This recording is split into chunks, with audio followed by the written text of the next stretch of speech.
The Lead.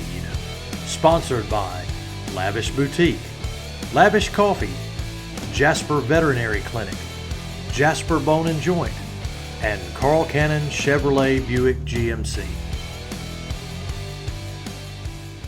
Welcome everyone, this is Greg Tinker for The Lead, and I am honored today to have here in studio Coach Phil Schumacher, whom many of you already know because of his long tenure here in the area and especially as head basketball coach at Walker High School for over 2 decades. Coach, welcome. Thank you, Greg. I'm glad that you're here today. And so just for those who maybe don't know your background, we want to start where you started in Illinois. You grew up in farm country, basketball country. Talk a little bit about growing up there and the simple life you had then and the sports that you played and your interest during those years.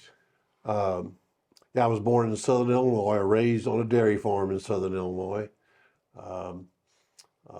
Played basketball and baseball in high school. Also ran track for 1 year because the basketball coach was also the track coach, and we didn't have a lot of folks participating in track. So they said, if you wanted to play basketball next year, you got to run track. So wasn't really a very good track star, but anyway, I enjoyed playing baseball and basketball.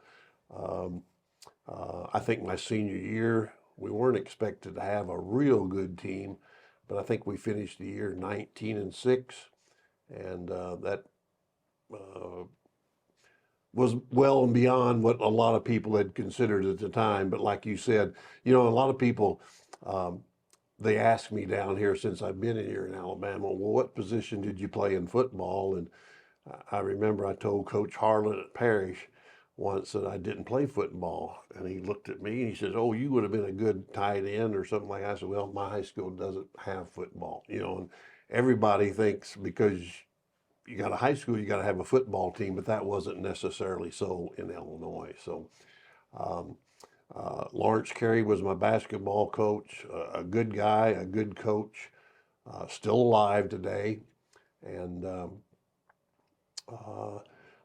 was offered a scholarship to Walker College, and that was kind of an unusual way how that occurred or happened.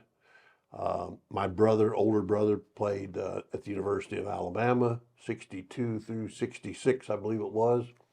And I had some pretty good years with Alabama. And Alabama, this was before integration, Alabama recruited a lot from Southern Illinois because the basketball coach back then at Alabama was Hayden Riley, and he'd been in the Navy, and he had a naval buddy that lived in the area that I was from, and the guy loved high school basketball, and he saw everybody play in that area, and said that, you might want to check this Schumacher kid out. It's a brother to Gene that played at Alabama. So evidently they must have seen me play once or twice. I don't know. But kind of, they encouraged me to go the junior college route. I guess I wasn't good enough just to be offered a flat, straight out scholarship, because back then I think the scholarship was for 4 years. And I was a marginal size. And they told me that they knew a coach at Walker College in Jasper, Alabama, where they wanted me to go, and Glen Clem, and he would do a good job. And so my dad and I jumped on an Illinois Central train, and we took a ride down here to Jasper, Alabama. And once you meet Coach Clem, you fall in love with the guy. The little campus and everything here in Jasper was great and perfect, I guess, for me, because I was kind of quiet and shy, and enjoyed the 2 years that I was at Walker College. And of course, we had successful years. I had some great teammates. And I'll never forget when Coach Clem offered me the scholarship, he said, I need another recruit. And he said, is there anybody up there in Illinois that you might know of that was a center, a postman? And I said, hey, we played Brownstown, Illinois, and a guy, their center was about 6'6.5", 6'7", Dave Miller. And I said, I think he was supposed to have signed with Missouri, but something fell through there.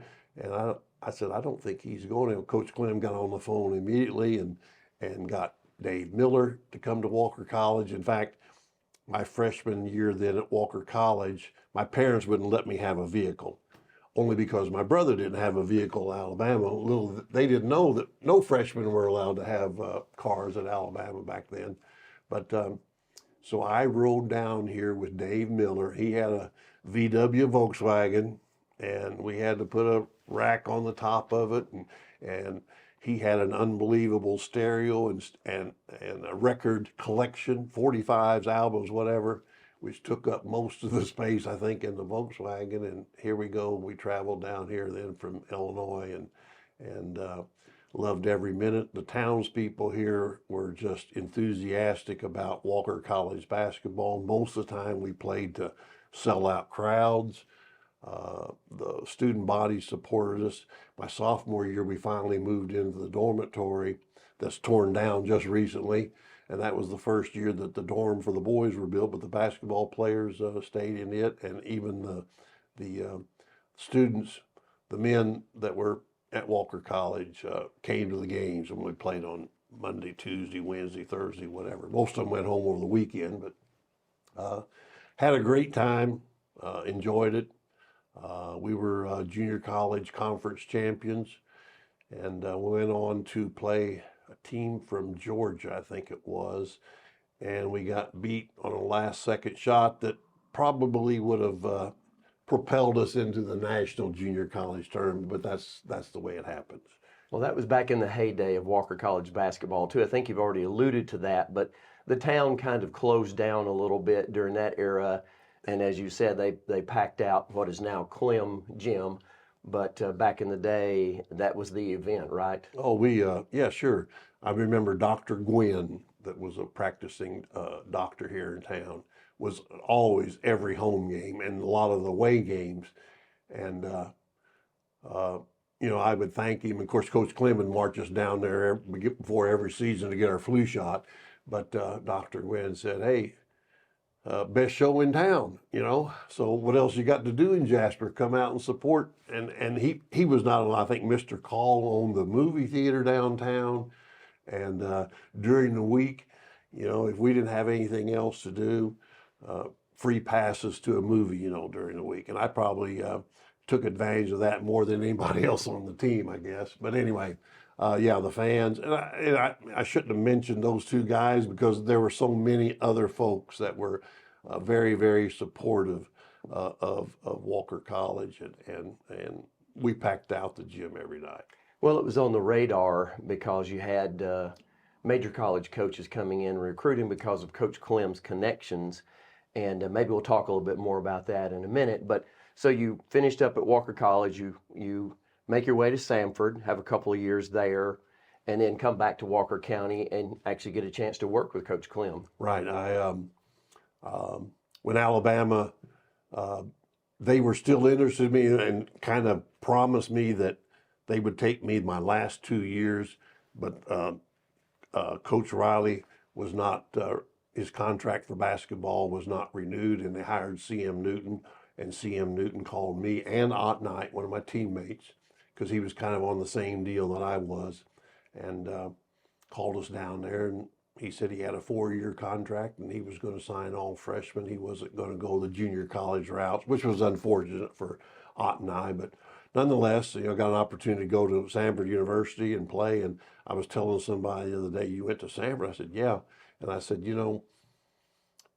graduating from Samford, a private school, a pretty expensive school, I might add, but I never paid a dime because I played basketball. And even I had to go an extra semester because Uncle Sam was calling. I got in the National Guard and had to go off for active duty.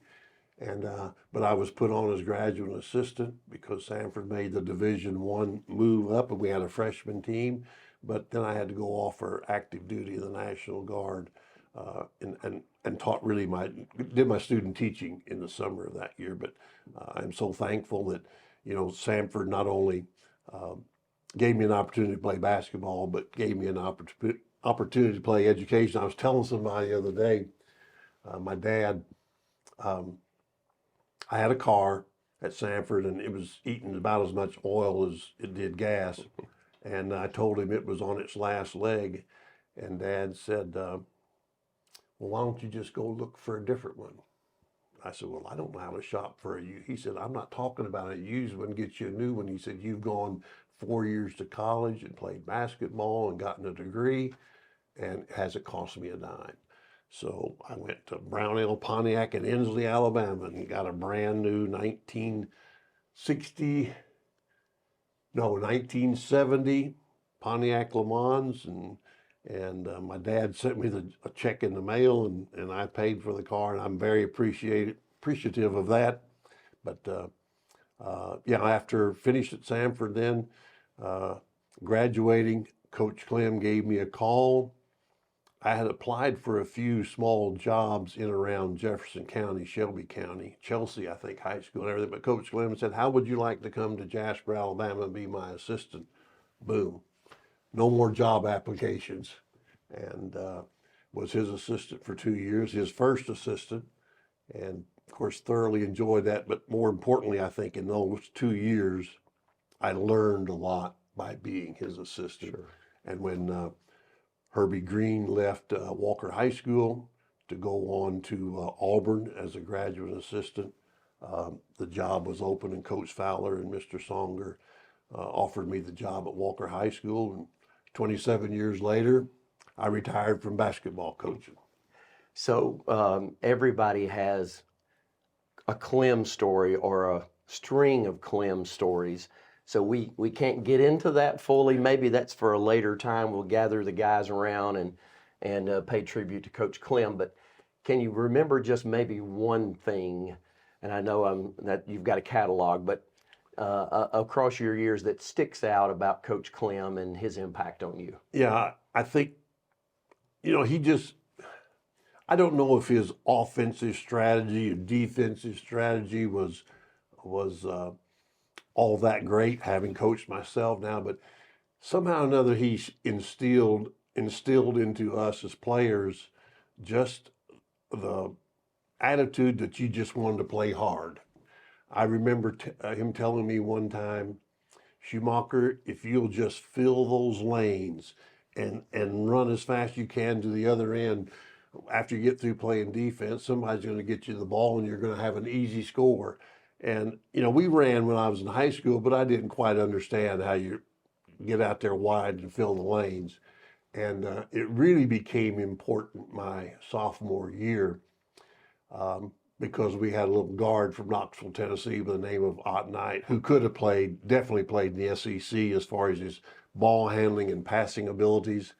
And I remember one time we were playing 5-on-5, freshmen and sophomores. And this little guard, 5'11" guard from Knoxville, Tennessee, I'm a sophomore, he's a freshman, and he's trying to tell me what to do. He said, Schumacher, if you'll just fill those lanes and keep going to the bucket, he said, I'll get you the ball. And I didn't really, I don't know if I really paid attention to that, but he got me the ball, and I averaged 21 points a game my sophomore year. And I'm not a great shooter, okay? I'm not a great shooter, never was. But somehow or another, Coach Clem instilled me filling those lanes. But you just wanted to play hard for the guy. Mm-hmm. And yeah, well, I could think of numerous other stories, but and from him, I tried to, as I became the head coach at Walker High School, then I tried to. I don't know if I communicated, but Coach Clem communicated with his players, and he might run you to death, but he'd be sitting down there when we came down from the dressing room tired and could hardly crawl over to eat our evening meal after practice in the cafeteria. But, he would say things to you that just lifted you up a little bit again. So, I'll be forever grateful to him for that. So long career at Walker High School, your only high school coaching job, so that's pretty rare for someone to start and finish at the same school uninterrupted. A highlight or two from those years, over 2 decades? Yeah, guys, I had some good players, some good teams. I want to say this before we ever get started.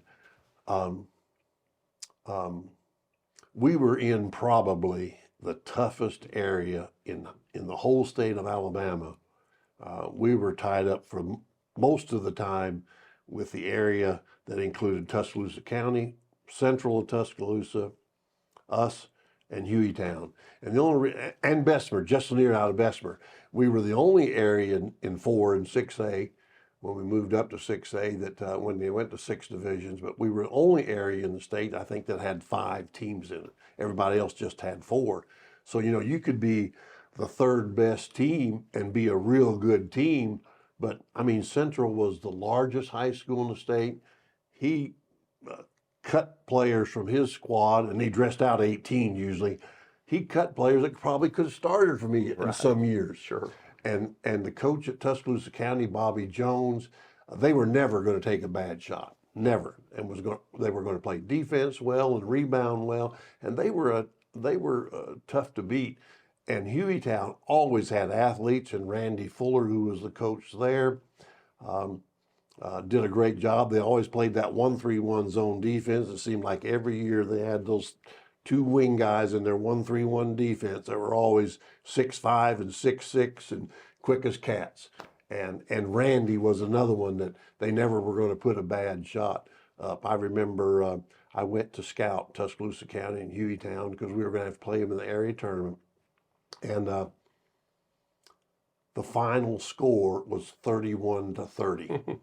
I'd rather watch paint dry here on the wall as to watch that kind of game. But nonetheless, for so many years, that was the situation. And we could have a pretty good team, but not have a real good record. And I'll never forget, we got finally, because the road from Jasper to Tuscaloosa was so difficult and treacherous, and we got put into another area with Gardendale, Hewitt-Trussville, I can't remember. Minor it was. And for 3 years, we went undefeated in that area, won the area championship for 3 years in a row. And probably, you know, I had some good players then, but I remember Stan Eggers, a basketball enthusiast, played at Walker College and dentist here in town. He said, he said, what are you doing different? I said, Stan, I'm not doing anything different. I got some good players, but I said, we finally got out of the toughest area in the state. And I can attest to that because during that stretch, I had the opportunity to be the head baseball coach. Same situation. I remember talking to Norm Lacey, the head baseball coach at Central, and he said, I had 75 players out here that I had to cut down from, you know, to get to his 20 or whatever he kept on the baseball team. And like you said, I'm sure that there were in that 50 or 55 he cut, probably several of those who could have started for us. So, yeah, you know, that's one of the things that folks don't understand sometimes when you are in the coaching ranks is that depending on the area that you get in, you know, you can have good teams and you can have quality, whatever sport it is. But if you're in there where the advantage is to the other team, I mean, it's tough. I know I've had several talented players, and I'm not going to start mentioning names because I'll leave somebody out. The only team, however, that went to the state tournament was in 1989. And we had the area tournament at our place, Songer Gym. And I think Hueytown and Bessemer our Just Lanier had to play first round. And then the winner of that game would play Central of Tuscaloosa. And we were matched up with Tuscaloosa County. Very tough team. You weren't going to beat them bad, and if you'd beat them at all. And we had played them twice in the regular season, and it was like 3 or 5 points in both games. And I was so worried because it is tough to beat a team 3 times in the season. And we had to play them first round the area tournament in our gym, and I thought we had a shot of making an advancement, and boy, with about 3 minutes to go, it looked kind of bleak, but had an individual player that kind of put us on his shoulders, got a couple offensive rebounds and putbacks and hit some big free throws, and we ended up beating Tuscaloosa County. Unfortunately, we lost to Central in the championship game, but back then, the runner-up in the area tournament got to continue, and we had to go on the road, played at Vestavia, and Vestavia had a good ball club. George Hatchett, the coach there, I can't remember the name. They had a 6'7", 6'8", maybe 6'9" center that ended up signing with Alabama. But I was so afraid. And here again, with about 2 minutes to go in the game, It looked kind of bleak and slim, but I had a guard. I'll mention his name, Chris Cummins, because he just took the ball away from one of Estavia's guards at midcourt and took about 2 or 3 dribbles, and he went up. Now, Chris is 5'10", 5'11", maybe. Never seen him dunk, but he dunked the ball after he made that steal that put us up. And I know Russ Robertson was, he didn't like to be called a manager. He was my statistician.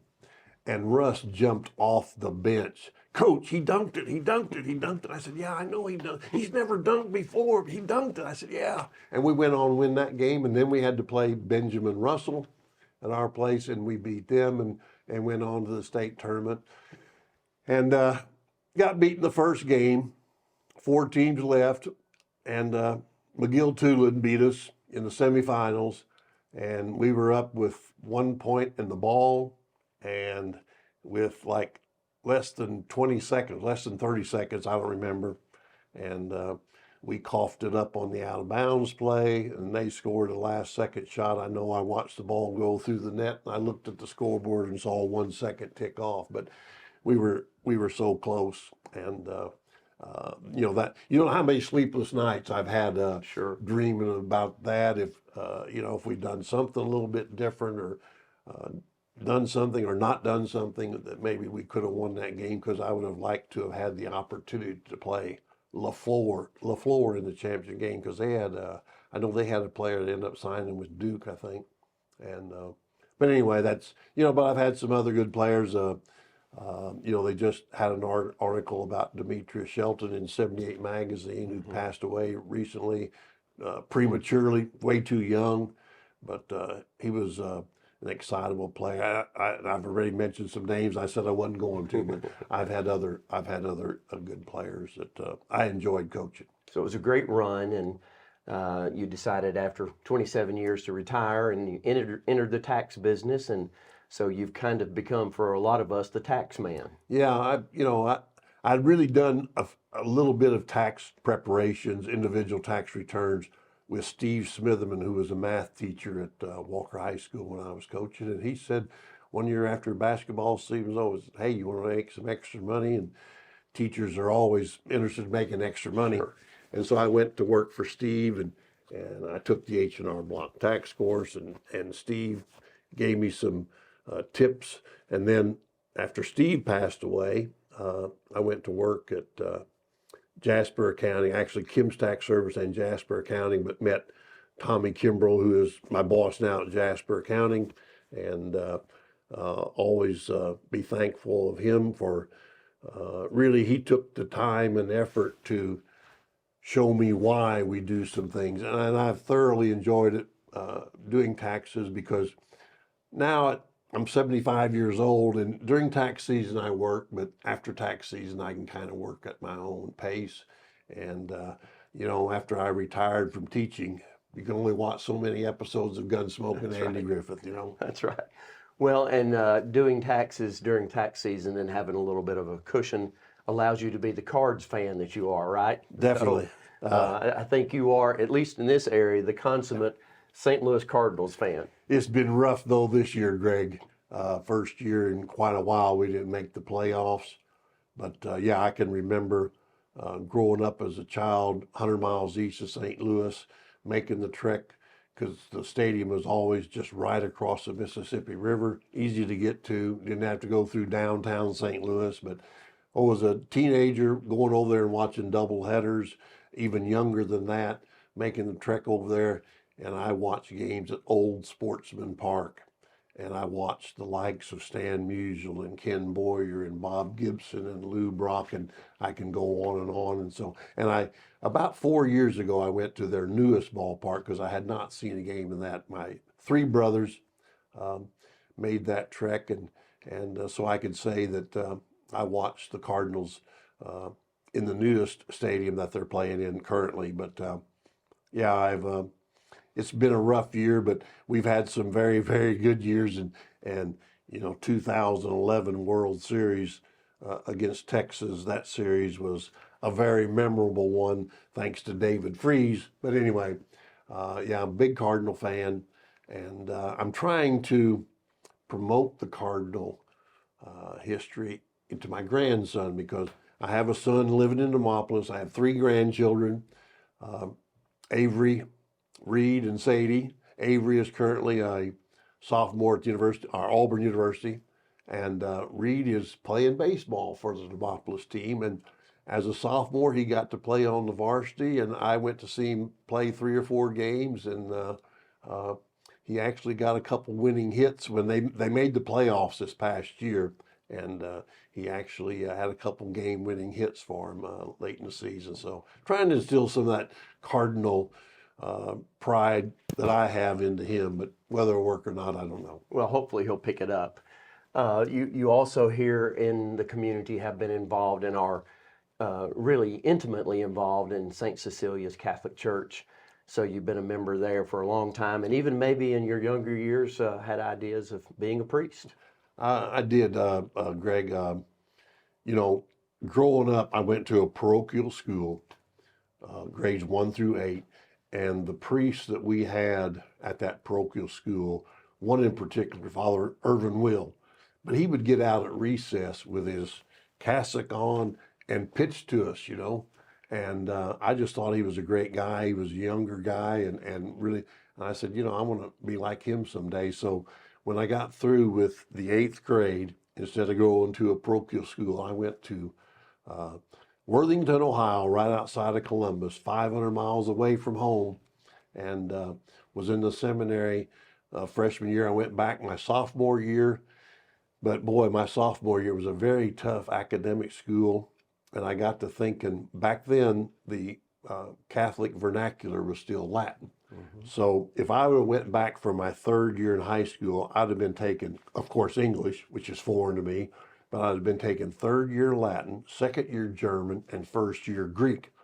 And I said, I don't think I can do that. So I spent a year and a half and spent some early nights. I got to tell this story because when my mom and dad drove me to Worthington, Ohio, as a 9th grader to go to school there. First of all, we went to visit my oldest sister somewhere in Michigan. I can't remember where in Michigan, because she was a Catholic nun. She was my oldest sister. And then from there, we drove from Michigan to Columbus, Ohio. And Mom and Dad dropped me off with my big trunk full of clothes. And the gates to the seminary weren't even open yet. I mean, it was like 5 o'clock in the morning, still dark.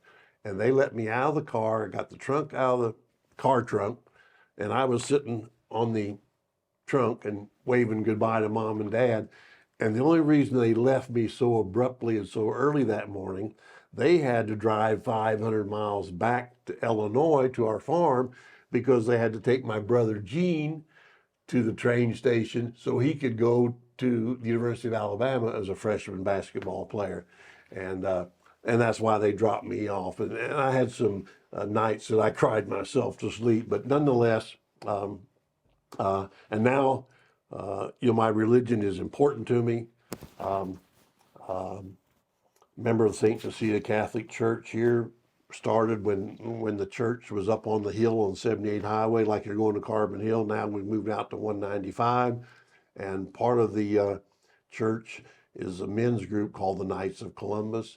And they got me to become a member here when they started the local Knights of Columbus, but a lot of them didn't know that I was already a Knights of Columbus member in Illinois. I was an 18-year-old because my dad was, and got me involved. And we have barbecues. We cook Boston butts and ribs and chicken now, and try to raise money.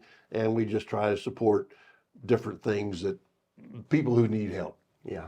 Well, you've been a significant part of that community, and I know lots of folks from the community there, and it's a tight-knit community, and you guys do a lot of wonderful things in the area, and that is definitely much appreciated. Well, Coach, one of the things we do is we sign the poster behind you, and so there's the marker there. If you'd do us the honor of that, we'd appreciate it. Hopefully it's Is this the right ready. one? It is. It's ready to go, I hope. I see the cap's off, so. You just want my signature here? Well, Coach Phil Schumacher, however you want to do that. Oh, man. Oh, some of these guys here got real neat handwriting. I don't know if you want mine on here or not. Oh yeah, that's okay. However it turns out is perfectly fine. Well, it won't show up. Well, I saw the cap was off of it, so it may be dried up, Coach. I think it I is. don't know what will.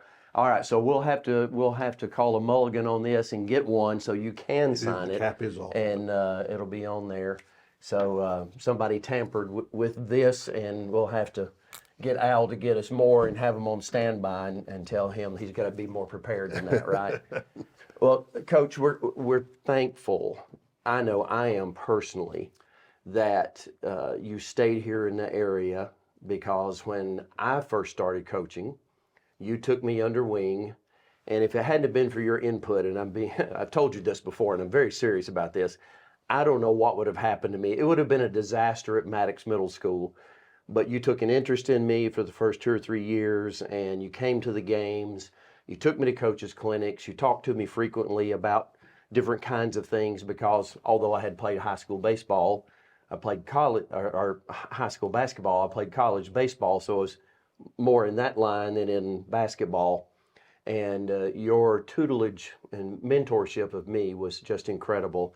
And I do want to add this. I was so young and naive and not really fully aware, and you may not remember this, but we went to the Converse Clinic in Birmingham, and so the usual place to eat lunch was Nicky's. I'd never been there, didn't know it existed. But anyway, Coach Clem was at the clinic, and Coach Bartow was at the clinic.